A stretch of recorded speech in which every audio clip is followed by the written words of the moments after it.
you warned of the dangers of thermonuclear war starting in Ukraine.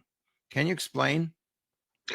Certainly. I mean, I think it's no longer a debate whether or not this conflict is a proxy conflict between NATO and Russia. I think, I mean, when even the Ukrainian defense minister is coming out and saying, hey, it's a proxy war between NATO and Russia, we're the ones dying, you need to give us more weapons.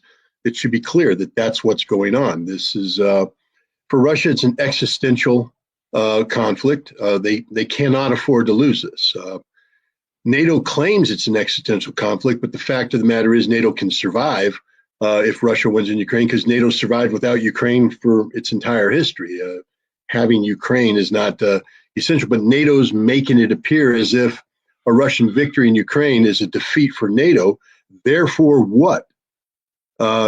Is NATO going to accept this defeat? Is NATO going to escalate to avoid the defeat? And it appears right now NATO is seeking to escalate. We see them talking about providing not just Patriot batteries, but now there's discussion the British are going to cough up 14 Challenger 2 tanks in an effort to pressure Germany to give the green light for the release of the Leopard 2 tank. And, you know, for what purpose? Is it to simply drag on this conflict to fulfill Lloyd Austin's ambition of bringing harm to Russia, or is it to actually enable Ukraine to win? But a Ukrainian victory means Ukraine would, according to Ukraine's own definition of victory, recapture the Donbass, reconquer Zaporizhia and Kherson, and reconquer Kherson, which means they're going to war against Russia, Mother Russia, because Russia has absorbed these nations under Article 64. They're Russia. Well, let me just this means clear conflict. According to Zelensky, it would also require the recapture of Crimea. Yeah, that's what I meant. Yeah, which is, I mean, there's no doubt about that being Russia. Inconceivable. To quote the Sicilian from The Princess Bride. Yes. Right. And so, I mean, this kind of ridiculousness. I mean, when NATO's setting itself up to provide weaponry to Ukraine, when Ukraine says it needs this weaponry to do the inconceivable, it creates, at least on paper, the potential for thermonuclear war. Okay, so now, how does thermonuclear war? First of all, is there a difference between nuclear war and thermonuclear war?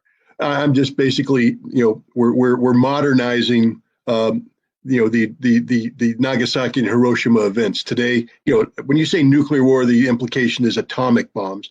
Thermonuclear war would be hydrogen bombs, just weapons. Now, are these? Before we get into who's going to start it and what's going to happen, just a little bit about the mechanics. Are these big boys, as they called Nagasaki, that are dropped from a huge bomber, or are they something that can be fired from a tank? Well, first, they can't be fired from a tank, but they can be fired from artillery pieces. And the artillery rounds today are as powerful as the bombs that were dropped on Nagasaki and Hiroshima. And do they have the same nuclear fallout that destroys life and property well beyond the area that they strike? Some of the smaller weapons are designed, we called them back in the 70s and 80s, neutron bombs, basically to generate a lot of neutrons, which would kill people through radioactivity, but minimize the fallout so that, in theory, you know, hours or days after the device, you could drive through there without fear of dying of radioactivity. But the big boys, the ones that are the 150 to 300 megaton bombs that are sitting on most of our missiles, these are city killers. And when I say city killer, I mean the entire city, not just the heart of the city like Nagasaki, Hiroshima, the entire city.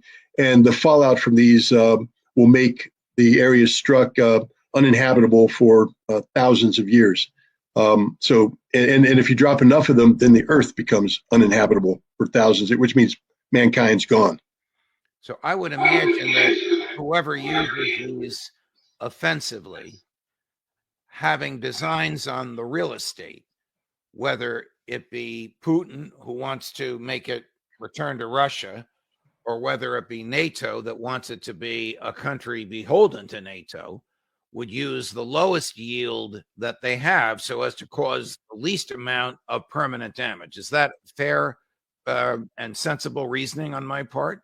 If this was going to be a limited nuclear conflict using tactical nuclear weapons in Ukraine, for instance, it's reasonable to say, but Russia has said straight up, we're not dropping nuclear weapons on Ukraine. If we use nuclear weapons, we're dropping them on London, Berlin, Paris, Washington, D.C.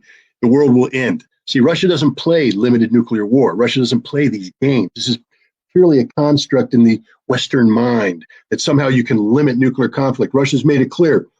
We won't be the first to use nuclear weapons, Vladimir Putin says. He also said, we won't be the second. And what that means is, once you fire them at us, we're not waiting for them to hit. We're launching everything we got at you, and we'll all die, but at least we'll go to heaven as martyrs. You'll go to heaven as the idiots who started a nuclear conflict.